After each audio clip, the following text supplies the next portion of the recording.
सात संगत जी, बड़े प्यार और सत्कार से कहना जी, धन्य निरंकार जी। सात संगत जी, संत महात्माओं के फरमान हैं। संत महापुरुष कहते हैं कि अरे भाई मांगना है तो उस मालिक से मांगो जिसे फिर वापस दोबारा लौटाना ना पड़े, उनसे मांगो। अगर संसारिक इंसान से मांगते हो तो फिर वापस लौटाना पड़ता है। देखे होंगे सात संगत जी कि कोई अगर इस संसार में कोई व्यक्ति एक दूसरे का मदद करता है तो अक्सर देखे होंगे सात संगत जी को वो जगत ढिंढोरा पीटता है कि भाई हमने उसकी मदद कर दी, वो मेरे बदौलत फिर से जो है खड़ा हो पाया। तो सात संगत जी ये तो संसारिक तक सीमित है। संत महात्मा कहते हैं कि ये संसारिक तक सीमित है, ऐसा भाव संसार में है। लेकिन संसार से भी एक अलग संसार ज्ञानियों का संसार हुआ करता है सात संगत जी। ज्ञानवान इंसान जो होते हैं, जो इस अंतरात्मिक दिव्य दृष्टि से इस परमात्मा का दीदार किए होते सच्चे सदगुरु की कृपा से, वो सात संगत जी इस प्रकार से कभी नहीं बोलते कि भाई हमने उसकी मदद कर दी या मेरे बदौलत वो फिर से खड़ा हो गया। उसका भाव तो इस प्रकार से होता है सात संगत जी कि हे परम पिता परमात्मा, सब तो आपकी कृपा से ही संभव है। वो तो सात संगत जी सदा यही कहते रहते हैं कि दाता तूने तो ये रहमत बख्शी है, तूने ही तो ताकत बख्शी है जो आज उसकी मदद हुआ है। हम तो एक माध्यम हैं, करण करावन हार तो आप हो। तो ज्ञानी का भाव इस प्रकार से हुआ करता है सात संगत जी। लेकिन जो संसारिक हैं वो तो जगत ढिंढोरा पीटते हैं सात संगत जी। पवित्र संपूर्ण हरदेव वाणी का मूलक शब्द है सात संगत जी। बाबा जी ने बड़े सुंदर भाव से लिखे हैं कि कोई किसी को कुछ देता तो जगत ढिंढोरा करता है। भाई जब कोई किसी का मदद कर देता है तो जगत ढिंढोरा करता है, भाई हमने उसकी मदद की, आज वो मेरे बदौलत ही है। दुनिया भर में सात संगत जी दाता दानी होने का दम भरता है कि हम सबसे बड़े दानी हैं, हम सबसे बड़े दानी हैं।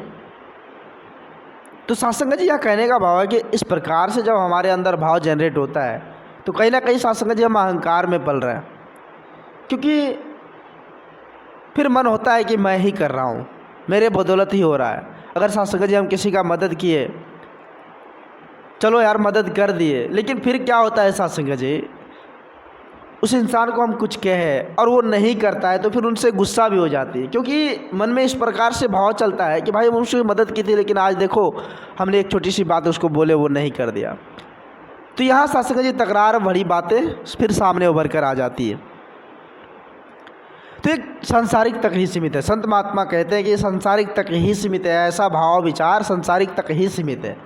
लेकिन ज्ञानियों का अलग संसार है, ज्ञानियों की सोच अलग है।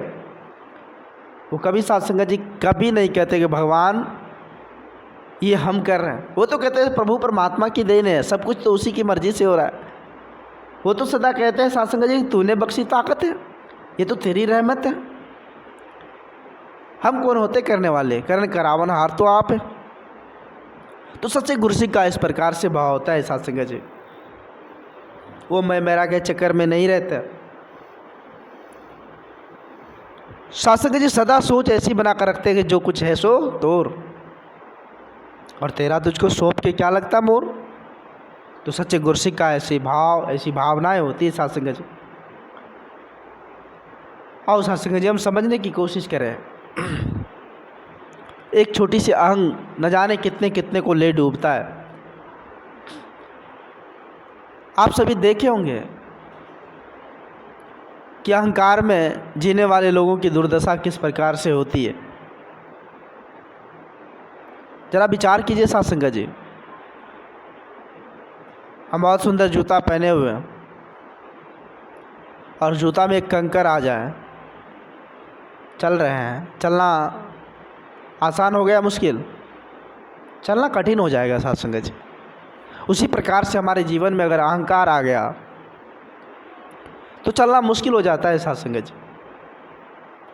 फिर प्यार कहाँ, फिर एकत्व मिलवर्तन कहाँ, फिर तो यही सोच होती है कि जो कुछ भी हो रहा है मेरी कृपा से हो रहा है, और मेरी मैंपन जब तक है इस आग में, जब तक हम जल रहे हैं, फिर शांति सुकून आने वाली नहीं है।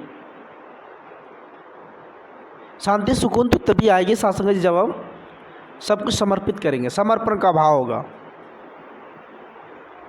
कहते हैं कि रोग अहम का मिट जाता है गुरु को वैद्य बनाने से। जब तक हम समर्पित नहीं होंगे सच्चे सदगुरु के श्री चरणों में, तब तक ये अहम का रोग मिटने वाला नहीं है सत्संग जी। और जब अहम का रोग मिट जाता है तो इस मन में सत्संग जी एक बाहर आ जाती है, मन निरोगी हो जाता है सत्संग जी, जब इस नाम की औषधि को हम पा लेते हैं सच्चे सदगुरु की कृपा से। तो आज ये वेला ये समझने की है सत्संग जी, हम सबको संत महापुरुष समझाने के लिए धरा धाम पर आए हैं, लेकिन हम संत महात्माओं को तो मान रहे, संत महात्माओं के वचन विचार को नहीं मान रहे। इसलिए आज हमारी दुर्दशा इस प्रकार से होती चली जा रही है सत्संग जी।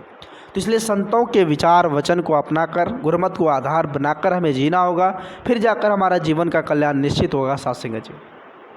क्योंकि संत महात्माओं के पास ऐसा खजाना हुआ करता है, ऐसा अमोलक चीज़ हुआ करता है, ऐसा अमोलक वस्तु हुआ करता है, जिसको प्राप्त करने के बाद आप भी सत्संग जी आप समान, मतलब सदगुरु के समान बन जाएंगे, प्यार एकत्र मिलवर्तन से भर जाएंगे।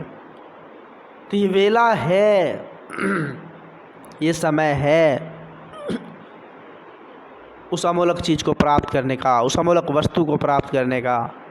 तो इस समय को हम यूँ व्यर्थ ना करें, सच्चे सदगुरु के श्री चरणों में नतमस्तक होकर सत्संग जी इस ज्ञान को जी लें, इस ज्ञान को पाकर इस ज्ञान को जीना आ जाए। यही असल में ज़िंदगी है सत्संग जी, यही असल में भक्ति है। तो दास अधिक शब्दों का सहारा नहीं लेगा, दास माफ़ी चाहेगा, दास को माफ़ करते हुए अपने श्री चरणों से जोड़े रखना, प्यार से कहना जी धन्य निरंकार जी।